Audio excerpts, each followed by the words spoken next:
비트코인 왕자입니다. 자, 점심 맛있게 드셨나요? 자, 현재 이제 흐름을 좀 보겠습니다. 최근 들어가지고 비트코인 시장의 어떤 흐름 자체가 계속 연속 상승이 좀 나와주고 있어요. 그래서 제가 이제 사실상 이제 한 가지 걱정했던 부분은 7천만 원 부근을 가면 좀 한 번에 하락세도 나올 수 있겠다라고 생각을 했는데 시장이 지금 계속 올라가고 있죠. 그래서 오늘 비트코인에 대한 어떤 동향을 좀 살펴보고요. 그리고 자세한 거는 또 오늘이 월요일입니다. 월요일. 그래서 조금 더 시장에 대한 어떤 체크 부분을 좀 집중으로 하고, 그리고 우리 최근에 그 봤던 코인들 위주로 좀 한번 보도록 하겠습니다. 자, 마켓 인덱스하고 알트코인 인덱스 보시면 지금 2%가 넘게 올라가지고 있습니다. 사실상 이제 종가 기준에서도 잘 끝났어요. 거의 보합에서 끝났는데 마감 후에 지금 상승이 좀 나오고 있는 모습입니다. 자, 비트코인을 일단 좀 보겠습니다. 비트코인 흐름 자체를 보시면 지금 요 구간대가 뭐냐면 이제 중앙선이 있는 그 자리예요. 21선이 있는 자리거든요. 그래서 중심선을 돌파할 거냐 안 할 거냐 그걸 일단 좀 봐야 되는데 오늘 이제 월요일이니까 내일 아침 기준으로 조금 정확하게 볼 필요가 있겠습니다. 자, 그리고 또 자세하게 보면 여기 이제 제가 선 그었죠. 위에 선 그어져 있는 게 뭐라 그랬죠? 예, 추세선. 자, 그러면 이제 이렇게 봐야 되겠죠.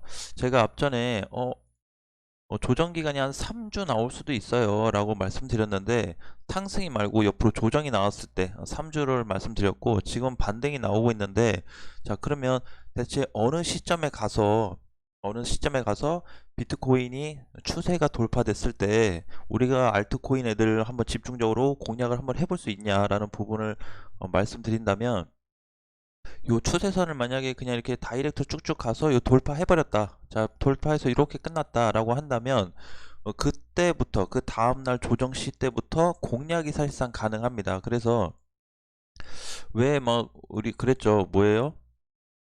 아니 이때 가서 바닥 때 공략 좀 하지 왜 이제 와서 공략을 하냐. 그게 중요한 게 아니고요. 전체 흐름이 추세를 돌파했냐 안 했냐가 중요한 거기 때문에 지금 뭐 7천만 원까지 올라왔는데 아쉽다 이렇게 생각하시는 분들은 좀 시장의 방향성보다는 너무 단기성으로 좀 보는 경향이 있다라고 이해를 하셔야 되고, 자, 정확하게 그랬죠. 정확하게 요 구간을 돌파할 때 만약에 여기를 지금 돌파해서 이렇게 끝나면 괜찮은데, 만약에 종가 기준으로 이렇게 안 끝나고 윗꼬리가 생기면서 이렇게 몸통으로 맞고 밀린다, 다시 하락될 수가 있습니다. 그래서 우리가 정확하게 공략을 해야 될 시점, 뭐 메이저든 아니면 알트든 공략을 해야 될 시점은 추세선이 이렇게 넘어서 종가로 딱 끝나는 날, 끝나고 그 다음날 공략을 하시면 우리가 굉장히 안전하게 접근할 수가 있어요. 왜냐면 추세 자체가 돌았다는 거는 다른 얘기로 좀 보면, 예로 들어보면, 자, 메디블록을 예를 들 수가 있어요. 추세가 돌았다는 건 뭐죠? 추세가 돌파 후에 이렇게 우상향돼서 올라가듯이 요런 흐름이 나타날 수 있기 때문에 제가 자꾸 흐름을 보자, 아직도 하락 구간이다, 그래서 말씀드렸던 게 또 뭐죠? 예, 요 구간에서 캔들이 오르든 내리든 뭐다? 예, 하락 구간입니다. 그래서 돌파가 완전히 안정적으로 끝나야 우리가 쉽게 접근할 수 있는 거죠. 그쵸? 그래서 지금 장세도 지금 2%가 올라가고 있는데 사실상 저는 배가 하나도 안 아픕니다. 올라가고 있다고 핸들. 왜요? 추세가 정확하게 돌파돼서 끝나는 날이 나온다고 하면 안전하게 거의 확률이 90% 이상 보고 들어가는 거기 때문에 뭐 오르든 떨어지든 걱정할 게 없어요. 그러면 이제 이때 가서 돌파를 했냐 안 했냐를 봐야 되겠죠. 자, 그래서 만약에 여기서 맞고 밀릴 경우, 윗꼬리가 맞고 밀릴 경우 이런 캔들이 나오면서 추가 하락도 나오기 때문에 아침 9시 종가 기준 일봉상으로 해서 정확하게 돌파가 됐냐 안 됐냐를 우리가 따져볼 필요가 있을 것 같습니다. 그래서 자, 그러면 이제 이렇게 물어볼 수가 있겠죠. 그러면 이렇게 돌파해서 끝나면, 추세선 넘어서 끝나면 그 다음날 바로 공략해도 되나요? 예스, 예스, 예스입니다. 공략할 수 있어요. 왜요? 추세선을 돌았다는 거는 그만큼 조정을 거쳤다라는 거죠. 그러기 때문에 충분히 한번 재공략을 할 수 있는 구간이 나타날 거다라는 부분을 좀 강조드리고 싶고요. 마찬가지로 종가로 이렇게 안 끝나고 밑꼬리가 생겨서 밀릴 경우 추가락이 될 수 있다라는 거를 꼭 기억하셔야 됩니다. 그러면 이렇게 봐야 되겠죠. 장중에 이거 넘어갔는데요. 사야 돼요? 이게 아니고 아침 9시 기준입니다. 아침 9시. 그래서 일봉상에서 아침 9시 기준이기 때문에 요거를 꼭 메모를 해 두시고 추세가 돌파가 됐냐라는 거를 체크하면 좋을 것 같습니다. 자, 그리고 비트코인이 또 오늘 월요일이 됐기 때문에 주봉을 한번 체크해서 볼게요. 자, 주봉상에서 놓고 봤을 때도 조정은 잘 받았고요. 대신에 문제는 여기를 요 추세선을 마찬가지로 주봉상에서 돌파를 해줄 거냐. 만약에 주봉상에서 추세가 돌파가 안 되면 여기까지 다시 밀려버릴 거예요. 요 밑바닥까지. 그렇기 때문에 굉장히 텀이 크죠. 그래서 그러면 지금 1000만원치가 올라왔는데 다시 1000만원치가 내려갈 수도 있다라는 거죠. 그래서 가능하면 제가 뭐라 그랬죠? 현금을 보유하고 지켜보자. 투자를 하셔도 소액으로만 좀 접근하셔라 라고 말씀드린 게 이런 부분 때문에 그렇습니다. 그래서 여러분들 뭐 공략하지 마세요. 코인 사지 마세요. 이게 아니고 추세가 완전히 돌파되는 것 보고 안전하게 들어가자라는 거죠. 안전하게. 그쵸? 예. 자, 그런 의미에서 말씀을 드렸고요. 그래서 아직도 추세 구간이 돌파되려면 제가 봤을 때 만약에 오늘 내일 시장이 강세가 나온다고 한다면 빠르게 올라갈 수도 있고요. 만약에 갖다 눌린다고 했을 때는 다시 6천만 원 구간까지도 빠질 수 있다라는 거를 여러분들이 꼭 기억을 해 주셨으면 감사하겠습니다. 그러면 이제 시나리오가 뭐예요? 돌파가 안 되면 시나리오가 하락했다가 또 상단 갔다가 또 하단에 오겠죠. 예, 이런 시나리오를 그려볼 수 있어요. 그리고 또 다시 재반등. 그래서 이런 어떤 스타일로 흐름을 좀 체크해서 우리가 좀 볼 필요가 있다라는 부분을 계속적으로 좀 강조를 드리겠습니다. 언제까지요? 예, 추세선이 돌파되는 날까지 강조를 드리겠습니다. 자, 이더리움 같은 경우는 지금 전고점 돌파해서 굉장히 잘 가고 있어요. 저는 사실 한 3천 아니 350만 원 정도 가서 조정이 한번 나오지 않을까 했는데 전고점 돌파 후 지금 계속 랠리가 나오고 있죠. 그래서 여러분들이 생각하셔야 되는 건 이거죠. 뭐야? 가네? 그러면 이제 이더리움.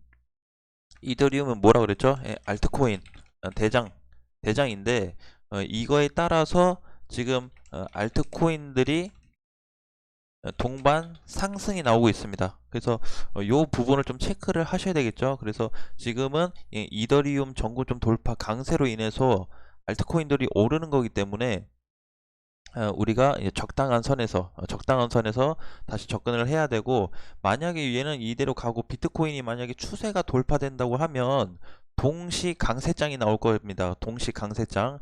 그리고 돌파가 추세 돌파가 안 된다고 했을 때는 다시 하락장으로 전환될 가능성도 높아요. 그렇기 때문에 지금 당장 우리가 들어간다, 안 들어간다, 코인들 가는데 못 산다, 뭔가 현금 100% 했는데 기회비용은 날린 것 같다, 아쉽다, 전혀 흔들릴 필요가 없습니다. 흔들릴 필요 없어요. 흔들리는 거는 머리카락밖에 없습니다. 그렇기 때문에 걱정을 안 하셔도 되고, 이더리움 보유하신 분들, 요 코인을 보유하신 분들은 그냥 끌고 가시는 것도 나쁘지 않다라고 말씀을 드리고 싶습니다. 자, 그리고 메디블록 같은 경우도 보시면 반등이 어제 살짝 나오고 눌렸는데 이 코인 아직 제대로 못 갔어요. 그리고 또 뭐 있죠? 우리 그로스톨도 사실상 이제 매수 들어간 시기가 요때잖아요. 그쵸? 요즘 되는데 한 2,000원 초반 정도 되죠? 근데 사실 이제 거의 다 올라왔죠. 2,000원 초반 해봐야 300원 차인데 어, 한 4, 3, 12, 한 12% 정도 되나요? 마이너스 10% 정도? 그래서 사실 이제 반등이 나온다고 하면은 2,000원 얘는 돌파해서 안착이 되면 다시 3,000원까지 날아갈 가능성도 있다라고 이해하시면 될 것 같습니다. 자, 그리고 이제 뭐 많아요. 사실상 코인들 이제 살 게 많은데 퀀텀도 제가 보니까 완만한 흐름을 다 받았고, 가장 중요한 거는 뭐냐면은 17,000원을 회복했죠. 17,500원, 18,000원을 회복했기 때문에 이 코인도 이제 2만원이 다시 회복이 되면 앞전 위치 25,000원에서 30,000원 라인까지 충분히 갈 수 있다는 점을 좀 기억하시면 될 것 같습니다. 그러니까 지금 뭐 펀디엑스도 있고 마로도 있고 에이다도, 그쵸? 에이다도 그렇고 제가 앞전에 이제 얘기했던 코인들이 사실상 이제 조금 다른 코인들에 비해서 좀 늦은 감이 있어요. 그러니까 상승세가 좀 늦은 감은 있지만 못 가진 않습니다. 못 가진 않기 때문에 그거에 대해서 크게 걱정할 필요 없고, 어제 헤데라 해시그래프도 제가 괜찮다고 말씀을 드렸는데 상승이 나오면서 오늘 지금은 살짝 조정 구간에 좀 머물러 있네요. 어쨌든 이런 코인들도 길게 보면 볼수록 뭐예요? 네, 공략이 가능한 코인들이기 때문에 사실 걱정할 건 없습니다.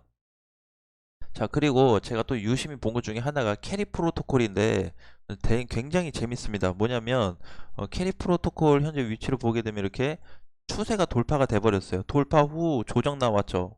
못 갔어요. 그럼 뭐 해야 돼요? 이 코인 공략해야 되겠죠. 왜요? What? Why? 왜 공략해야 돼요? 지수 지금 뭐 이더리움 이렇게 올라올 때, 그리고 비트코인 올라올 때 뭐 하고 있었어요? 네, 못 갔어요. 그냥 조정받고 있었습니다. 횡보 조정받고 있었죠. 그럼 이런 코인들 뭐 해야 돼요? 공략해야죠. 뭘로 공략해요?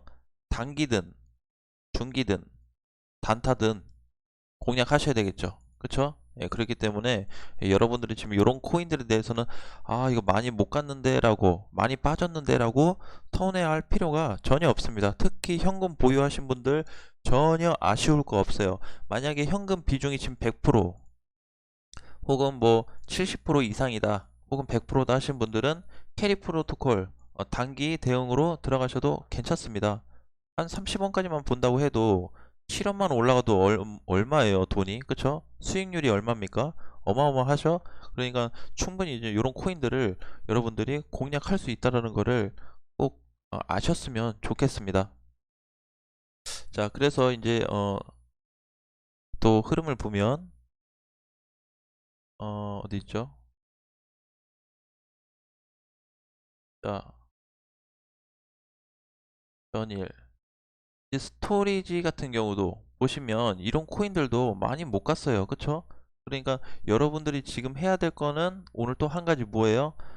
비중만 좀 조심하시면 됩니다. 비중. 왜요?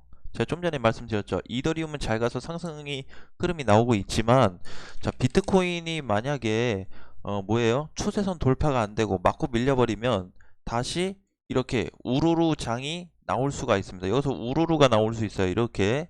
그렇기 때문에 이 부분을 굉장히 이제 주의하셔야 되겠죠. 그래서 근데 또 한 가지 또 좀 안정감이 느껴지는 부분은 뭐냐면, 얘가 하락 후에 밑바닥에서 이렇게 거래가 좀 어느 정도 들어왔기 때문에 큰 구간까지는 아니지만 그래도 많이 밀리면 한 6,500에서 6,800까지도 단기 하락은 가능할 수 있다. 단기 하락입니다. 그렇기 때문에 요 구간까지도 하락하면 여기까지 빠질 수 있겠구나라는 거를 염두에 두시고 뭐 하자? 소액 투자하자. 언제까지? 비트코인 추세 돌파까지만 이렇게 단기로 그냥 재미삼아 먹고 빠지고 하세요. 많이 못 먹었다고 막 이거 팔았는데 더 갔어요. 그런 거 욕심내지 마세요. 하락할 때를 생각하세요. 하락할 때를. 그쵸? 그러니까 하락할 때 생각하면 항상 소액 투자로 접근을 하되 추세가 돌파되는 날 뭐 하자? 강력 매수를 해도 전혀 이상이 없습니다. 그 시점은 제가 그 시점에 온다고 하면 또 공지를 해드릴 테니까 그렇게 참고해서 대응을 하시면 시장에 전혀 문제가 없는 흐름으로 갈 수 있다라는 것만 좀 기억하시면 또 할 것 같습니다. 자, 그렇게 좀 보시고요. 그래서 지금 현재까지는 시장의 어떤 흐름, 어떤 코인 동향, 그래서 이렇게 오늘 지금은 상승장이 나오고 있고 아직 추세 전환이, 비트코인이 추세 전환이 안 됐고, 그리고 이더리움은 전고점 돌파하면서 지금 계속 올라가고 있다라는 점, 요 포인트만 좀 짚어봤을 때 우리가 이더리움 알트코인 쪽에서 놀다가 언제 비트코인이 요 추세선 근처 갔을 때는 뭐 해야 돼요? 또 단타 치거나 단기 들어가면 안 되겠죠. 왜요? 하락으로 꺾일 수도 있으니까. 상승 전환돼서 돌파돼 버리면 보유한 게 잘 된 건데 맞고 떨어졌을 때는 뭐예요? 이런 현상이 나타난다면 맞고 밀리면 예, 현금 비중을 늘려야 되겠죠. 그래서 소액으로만 좀 투자하시고 확실하게 넘은 시점이 나온다면 제가 그날은 빠르게 영상을 올려드려서 여러분들이 집중 투자할 수 있도록 최대한 안내를 해드리겠습니다. 그래서 그 부분만 포인트 삼아 좀 보시면 크게 문제는 없을 것 같고요. 사실상 이제 니플 같은 경우도 조정을 사실 굉장히 잘 받고 있죠. 얘 같은 경우는 추세 이탈만 안 된다고 하면 그냥 또 우상향이 계속 나올 수 있는 지금 요런 펌핑이죠. 요런 펌핑이 요런 식으로 올라갈 수 있는 앞전에 그림이 추가로 나올 수도 있습니다. 대신에 추세가 이탈이 된다고 하면 약간의 조정이나 아니면 하락이 나올 수 있다는 부분만 좀 체크해서 접근하시면 크게 문제는 없을 것 같습니다. 그러니까 제가 늘 말씀드렸던 게 뭐예요? 비트코인 체크하고 이더리움 체크하고 리플 체크하자. 왜요? 시총 3위에 있는 애들은 항상 시장 체크를 하자. 그 중에 가장 대표적인 게 뭐다? 비트코인은 무조건 체크하셔야 된다. 특히 어느 장세 때 하락 장세, 상승장엔 필요 없어요. 볼 필요가 없어요. 상승장이라고 하는 거는 이거 지금 상승장인데요. 이거 말고요. 전체 흐름 자체가 상승장. 우리 이때 막 그냥 아무 걱정 없이 매매했죠. 그렇죠? 그래서 걱정 없이 이런 상승장이 아니기 때문에 1월 장에서는 걱정을 안 해도 되지만 하락장으로 좀 꺾였을 때는 뭐 하자라는 거죠? 조금 보수적으로 가자. 비중을 조금 관리하면서 조절하면서 가자라는 거죠. 지금 요 구간에서 막연하게 뭐 50% 수익 났어요. 뭐 30% 수익 났어요. 잘 하셨죠. 근데 그 뭐 해야 돼요? 관리하셔야 되겠죠. 네, 잘 하셨는데 관리하셔야 됩니다. 뭘 위해서요? 하락을 대비해서 관리를 하셔야 됩니다. 그래서 여러분들의 자금이 소중하기 때문에 이러한 내용들을 참고로 해서 본인이 매매할 때 그래 요런 가능성도 있으니까 한번 참고로 그렇게는 시장을 바라보자라는 관점을 가지신다면 앞으로 좀 투자하는데 긴 시간 동안 많은 도움이 되지 않을까 생각합니다. 아무튼 점심 맛있게 드시고 우리 오후 시간에는 한번 시장이 흐름이 나쁘지 않다고 한다면 공략 가능한 애가 또 뭐가 있을지 살펴보도록 하겠습니다. 제가 이번 시간에는 여러분들한테 강조드릴 부분은 뭐예요? 요거 한번 샀으면 하는 코인이 있는데 아까 전에 뭐라 그랬죠? 캐리. 그쵸? 캐리. 이거 뭐야, 너무 못 갔다. 그렇다고 위에서 뭐 팔아먹었어요? 안 팔아먹었어요. 들어온 물량은 밑에서 어마어마한데, 꼭대기에서, 에게! 코딱지만큼 나갔네요. 코딱지만큼, 코딱지도 안 되는 만큼, 내 코딱지보다 작네요. 요만큼 나갔어요. 그러니까, 나간 것도 아니죠. 그러면서 뭐가 나왔어요, 지금? 추세 돌파됐고, 돌파됐는데, 상승이 안 나오고 있고, 조정이 나오고 있습니다. 이런 코인들, 단기간에 반등 가능성이 높다. 확률적으로 높다라고 이해하시면 이제 또 이런 코인들을 잡아야 되겠구나. 순환되는 코인들을 잡아야 되겠구나라는 생각을 하시는 게 건강한 투자가 될 수가 있습니다. 그거는 지금 비트코인 흐름이 아직 추세 돌파 안 됐기 때문에 안정 구간에서 최대한 먹고 빠지고 하자는 거죠. 언더스탠드? 예, 언더스탠드 내가 안 알려줄 거예요. 좋은 단어예요. 스펠링이 좀 길어요. 아무튼 여러분들 그렇게 참고하시고 우리 오후 시간대 제가 한 3, 4시간 있다가 다시 또 체크해서 올려드릴 테니까 그 영상 보시고 오늘은 또 실시간 방송이 있습니다. 저녁 9시에 밤 9시에 실시간 방송이 있으니까 그때 또 우리 앞전에 못 다뤘던 얘기들 좀 더 디테일하게 한번 다뤄보도록 하겠습니다. 아무튼 푹 쉬지 마시고 열심히 일하시고 밥 맛있게 드시고 다음 시간에 또 뵙겠습니다. 안녕.